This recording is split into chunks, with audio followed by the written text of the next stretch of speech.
तो आदाब, नमस्कार, गुड इवनिंग, सत श्री अकाल। एक बार फिर आप तमाम लोगों का स्वागत है क्राइम तक की कहानी के इस एपिसोड में। उम्मीद है पूरी फैमिली अच्छी होगी। आज मैं बैठा हूँ अलीगढ़ मुस्लिम यूनिवर्सिटी के जो मेन गेट है उसके ठीक बाहर।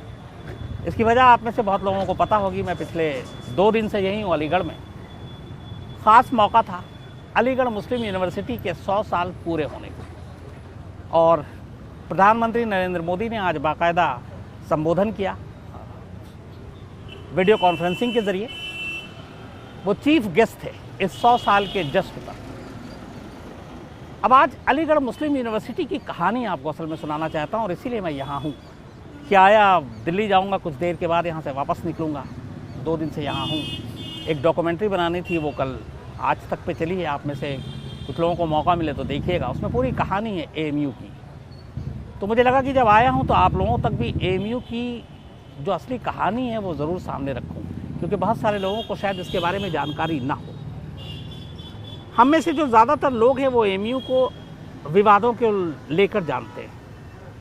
याद होगा आपको, एक मोहम्मद अली जिन्ना की तस्वीर को लेकर बड़ा हंगामा हुआ था, जो इसी अलीगढ़ मुस्लिम यूनिवर्सिटी जो मेरे पीछे है, इसके स्टूडेंट्स यूनियन के हॉल में उनकी तस्वीर लगी थी, मोहम्मद अली जिन्ना की।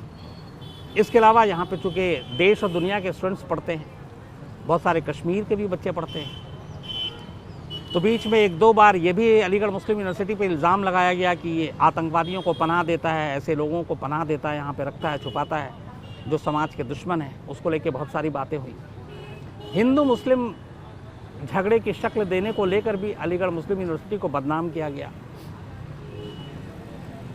तो बहुत सारे, मतलब इस यूनिवर्सिटी का जो मेन काम है वो है पढ़ाई, तालीम, शिक्षा। उसको छोड़कर बाकी चीज़ों के लिए लेकर AMU का नाम हमेशा जब तक घसीटा गया।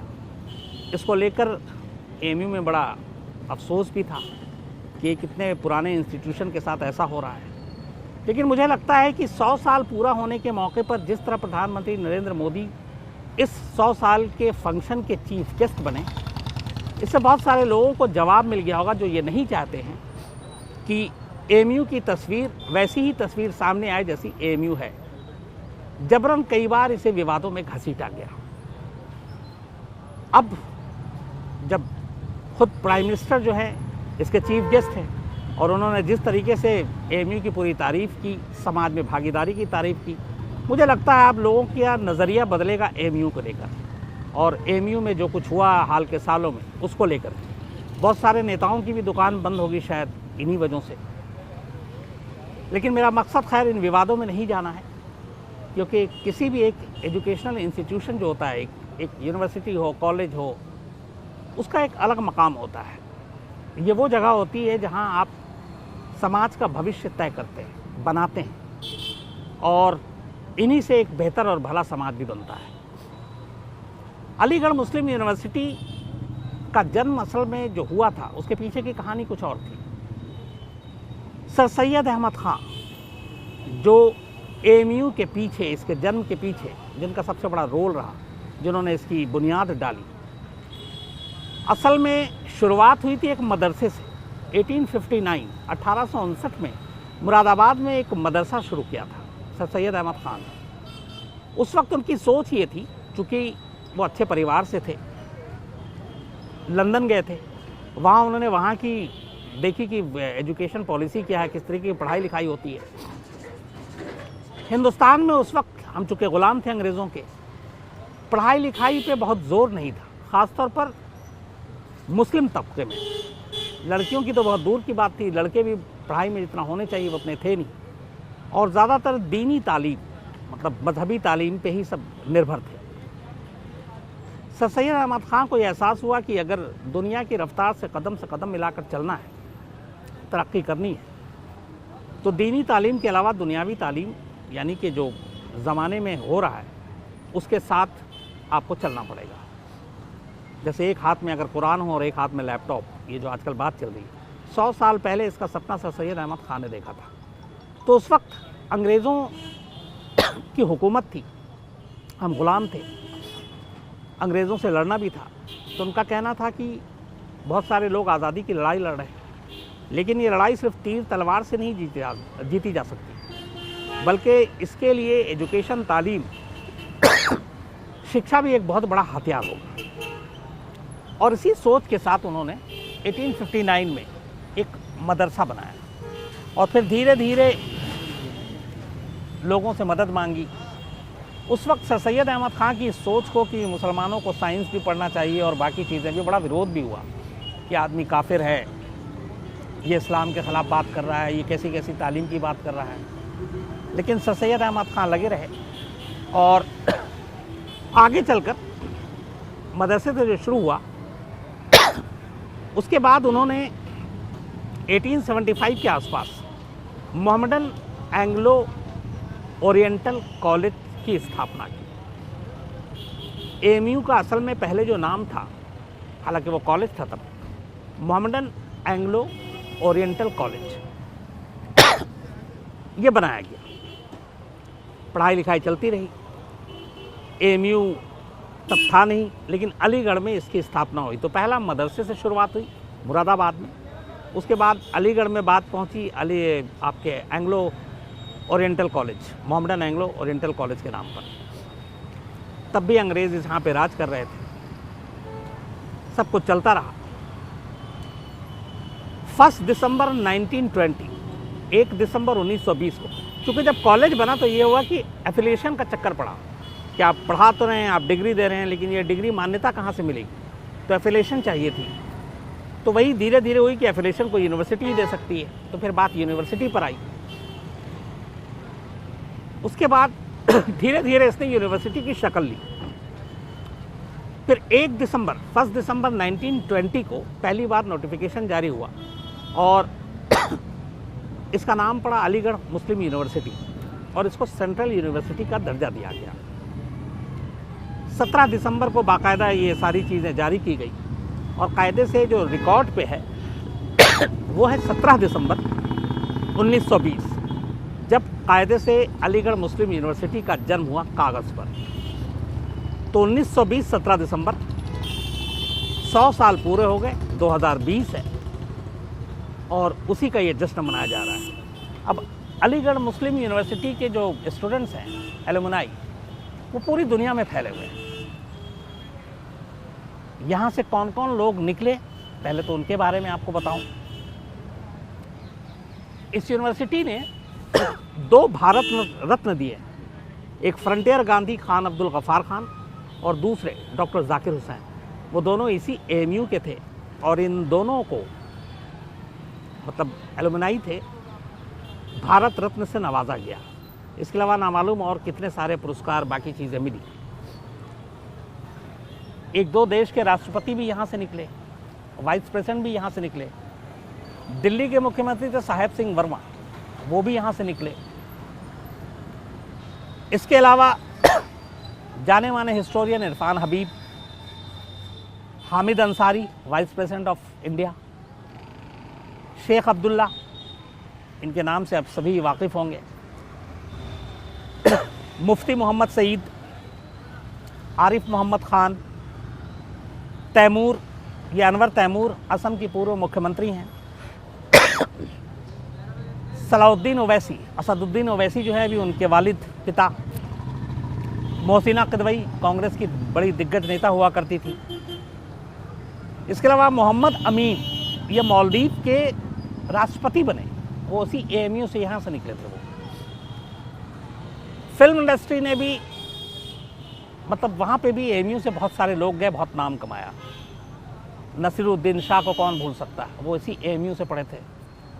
जावेद अख्तर, बेहतरीन गीतकार, अनुभव सिन्हा, जाने माने डायरेक्टर, दिलीप ताहिल, इसके अलावा हसरत मोहानी, शिबली नोमानी, मोहम्मद अली जौहर, मजाज लखनवी, ये वो नाम है जो यहाँ से पढ़ के निकले। इसके अलावा हबीब तनवीर, जाने माने जो मशहूर लेखक हों। खेल की दुनिया में भी एएमयू का बड़ा रोल रहा। मुश्ताक सैयद अली क्रिकेटर, जाने माने ऑलराउंडर थे। लाला अमरनाथ इंडिया के पहले कैप्टन थे टेस्ट टीम के, वो यहाँ से पढ़े। ज़फ़र इकबाल, हॉकी के जाने माने प्लेयर। तो खेल की दुनिया ने भी यहाँ से बहुत कुछ दिया। दो भारत रत्न दिए। तो एएमयू का इतिहास अपने आप में एक गौरवशाली इतिहास रहा है। 100 साल का हो गया है। तो मुझे भी लगा था कि, और ऑफिस ने मौका दिया कि आप एएमयू जाएं और इस 100 साल के मौके पे वहाँ स्टोरी करें, डॉक्यूमेंट्री बनाएं और पीएम का जो भाषण है वो सुनकर फिर लाइव उसके ऊपर बातें करें। तो ये सारी चीज़ें 2 दिन से था। पहले खबर आई कि बहुत सारे एक बड़ा तबका है जो नरेंद्र मोदी को चीफ गेस्ट बनाए जाने के यहाँ खिलाफ है और विरोध प्रदर्शन करेगा, काले झंडे दिखाएगा। हालांकि प्रधानमंत्री ने संबोधन वीडियो कॉन्फ्रेंसिंग के जरिए दिल्ली से किया, वो एएमयू नहीं आए, लेकिन फिर भी यहाँ पे ऐसी चीज़ें थी। तो आज यहाँ पे पुलिस और बाकी लोगों का भी काफ़ी सारा इंतज़ाम था, बहुत सारे पुलिस अफसर थे जिनसे मुलाकात भी हुई, लेकिन ऐसा कुछ हुआ नहीं। उसकी एक वजह थी। वजह ये थी कि जिस तरीके से एएमयू को हाल में बदनाम किया गया, उसके बाद उसी एएमयू के चीफ गेस्ट के तौर पर अगर भारत के प्राइम मिनिस्टर आते हैं तो फिर इसका मतलब है कि बाकी चीज़ें सियासत और राजनीति से प्रेरित थी, और उनके आने का मतलब है कि इस इंस्टीट्यूशन की अपनी कोई दूसरी अहमियत है, और इसीलिए लोगों को समझाया गया। तो उन्होंने फिर विरोध प्रदर्शन नहीं किया। हालांकि एक उम्मीद थी कि कुछ पैकेज के बड़े इसका अनाउंस करेंगे वो एएमयू के लिए, बट ऐसा कोई उन्होंने फिगर तो नहीं कहा, लेकिन कहा कि जो भी मदद होगी इस यूनिवर्सिटी की बेहतरी के लिए वो भारत सरकार ज़रूर करेगी। तो ये एक अच्छी चीज़ है अलीगढ़ के लिए।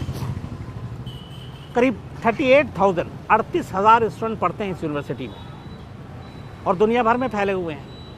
हज़ारों यहाँ पे प्रोफेसर और टीचर हैं, अनगिनत डिपार्टमेंट्स हैं।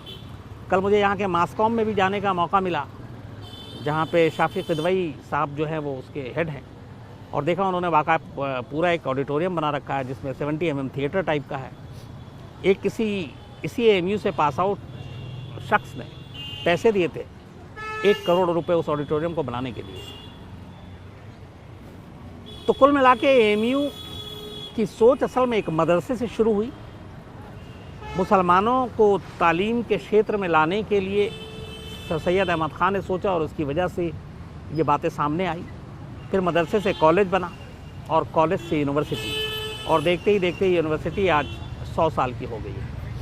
मुझे लगता है आने वाले वक्त में आज इस 100 साल के समारोह में प्रधानमंत्री के संबोधन के बाद अलीगढ़ मुस्लिम यूनिवर्सिटी का चेहरा बदलेगा, इसको लेकर लोगों की सोच बदलेगी, और जो विवादों से इसका नाता रहा शायद वो विवाद अब दूर हो जाए, और जिस चीज़ के लिए इसका जन्म हुआ, जिस चीज़ के लिए अलीगढ़ मुस्लिम यूनिवर्सिटी को पैदा किया गया, मतलब एजुकेशन, तालीम, शिक्षा, शायद सिर्फ उसे इसी चीज़ के लिए याद किया जाएगा।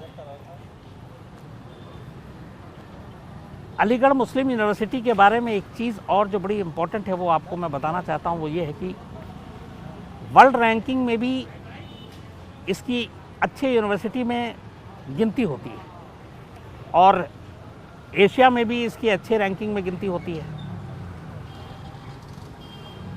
इसके अगर एएमयू के बाहर की हम बात करें तो 3 सेंटर हैं एएमयू के अभी। एक अलीगढ़ में तो है ही है, इसके अलावा केरल में है मल्लापुरम में, वेस्ट बंगाल में है मुर्शिदाबाद में, और किशनगंज बिहार में है।